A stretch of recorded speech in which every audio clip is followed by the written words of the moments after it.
ay magluluto. Magpapakulo ako netong manok kasi ako ay magluluto ng kanton. Ayan. Ito yung mga kanton. Ayan. Naligaw lang yan, nakatapatin niya na tulog.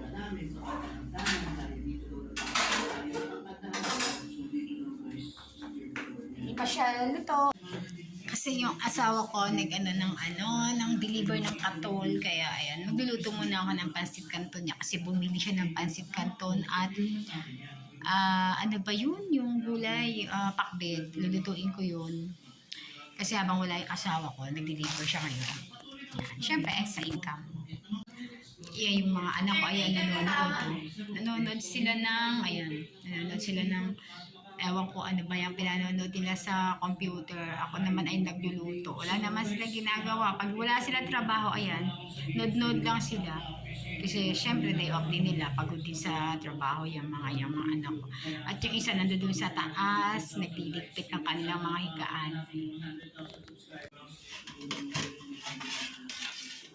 Hindi pa yata malambot to. Pinapalambot ko kasi yung manok. Hindi pa yata malambot. Ayan. Ito yung kanton na yan. Bumili ang asawa ko nito. Favorite talaga niya yan. Kaya yan, dilutuin ko yan mamaya-maya pag lumamig na yung lumamig.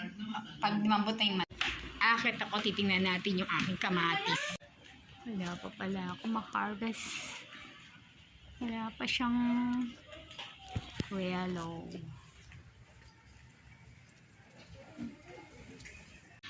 Wala pa, hindi pa dilaw yung aking kamatis.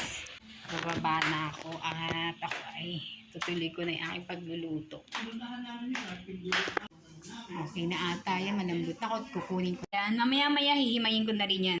Ayan, hihimayin na ng anak ko. Mainit pa daw. Hindi naman oh. Ayan. Ayan, hinihimay na ng anak ko. Ay, nako, tinan mo. Bakit mo naman tinidor? Hindi naman siya mainit. Kamayin mo na kaya anak ko. Tinan mo, di siya mainit Katagal tayo Kaya kinakamay niya na, ayan na siya, matatapos na yan. Nagmamadalit, nanonood yan ng nakakatakot. Magluto.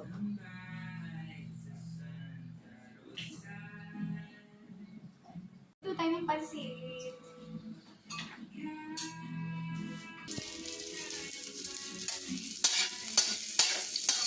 Parang nasusunod na yan ay mga niluluto. Ang hirap ako lang yung mahawa. Ayan, gigisahin muna yan. Tapos nalagyan ko pa yan siya ng toyo or oyster sauce. Oyster sauce ba, anak? Ayan, buti na ito yung anak ko, taga-halo. Ano yan? Okay. Ayan, lalagyan niya na ng gulay. Hinalo ko na, pinalagay ko na yung gulay. Sama-sama ko na lahat yan para isang lutuan. Ang hirap kasi pag mo pa. Tawag na ito, yung set aside mo pa. Kaya yan, dito ko na rin siya papakuluan yan. Ayan, nalagyan niya ng broth cubes. Yung pinakuluan ko sa manok.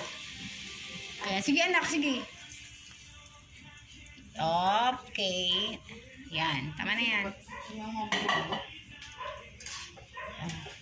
Ay, anuhin mo na lang kaya lahat. Sayang Buto-buto yun Buto? Baka laman yun. Alam ko laman yun May buto nga. Tingnan mo. Hawakan mo kasi. Malinis mo yung kamay mo. Laman yan. Ayun. Sinala niya at may buto ng maliit na manok. Ayaw mo na siya kumulo. Iano ko na yung mamaya yung Tatanggal ko yung mga gilid. Ayan, tama na yan. Maghugas muna ako. Habang naghintay akong kumulo ang aking pansit. Paminta mo na sila. Ay, dyan! Dudurog ako ng paminta. Durog kami ng paminta to. Yan, tinadurog ko yung bunso ko ng paminta kasi di ko kaya yan Ayusin mo, anak! Huwag mo itatapon, Sayang yan. In-order ko to, binili namin to sa Bailen. Ang dami na, Mura lang to, 150. Dami na siya. Binatapon ko. At least ito, talaga, paminta talaga siya from Bailen na doon talaga natin natanim. Ayan. Dandahan, anak. Ayan, nilalagay na yung yung pancit. Sarapan mo anak ha. Wow. Akalat yung sayang yung ano. Tiniduran mo kaya anak yan para hindi maano. Pinapa, ano ko lang yun. Sarap. Sarapin mo yan. Wow. Tinidur kaya anak. Gamitin mo. Tigas pa yung taso. Ayan. Sarap ng luto ng anak ko. Yummy. Galing. Oh, sarap. Yummy talaga ang luto ng anak ko. Oh. Wow. Lalagay ko na sa bowl. Parang may sauce eh. Pero okay lang siya. Kasi mag-absorb naman ito.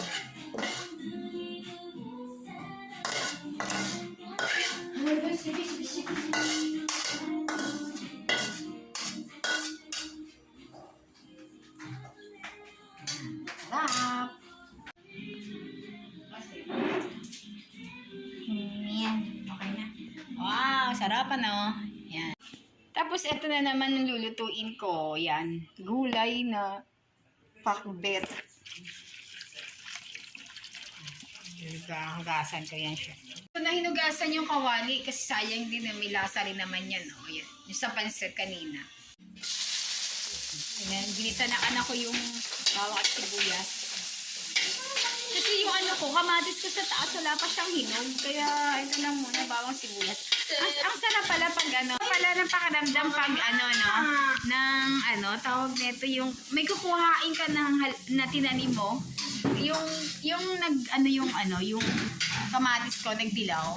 Ang sarap ng feeling kasi kumuha lang ako na ng kamatis, hindi lang yung nila ako bibili. Kaya ba, sarap pala ng feeling, kaya, pag may sobra na naman ako lalagyanan, siguro bibili ako ng mga talong okra, ganun. Pero may ampalaya na ako eh. Ayan, nilagyan ng anak ko ng ng giniling na siya. Ginamitan na namin to ng pansit yung kawali. Hindi ko na inugasan kasi sayang din yung niya, katas ng pansit. Pangpalasa din yun. Kailangan may toyo anak ko. Konti lang siya. O, tapos mo na yung mga, unahin mo kaya yung kalabasa. Kasi yung kalabasa, tagal eh. Sige na, piliin mo yung kalabasa. Ayan, inuna namin yung kalabasa kasi matagal lumambot siya eh. Ilagyan namin ng konting.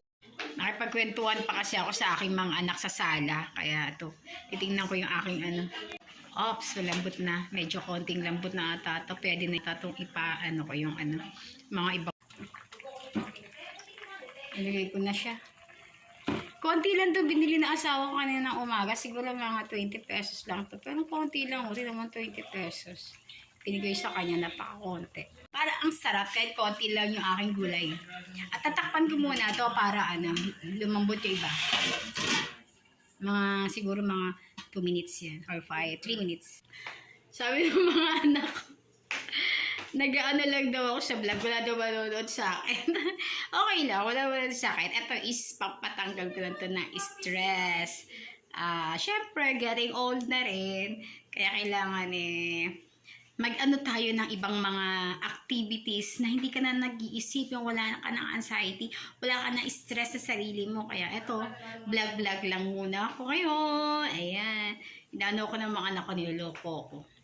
Pero it's okay lang. Yes! Ayan. Oops! Ayan, luto na siya. Nakatapos rin ako magluto ng 2 luto at ngayon na akin niluto para sa mga aso ko. Mag-alauna ko, Shari. Nahulog yung aking cellphone. Ayun na naman, nahulog yung cellphone ko. Bye na. Sige na, bye. Thank you for watching. Bye.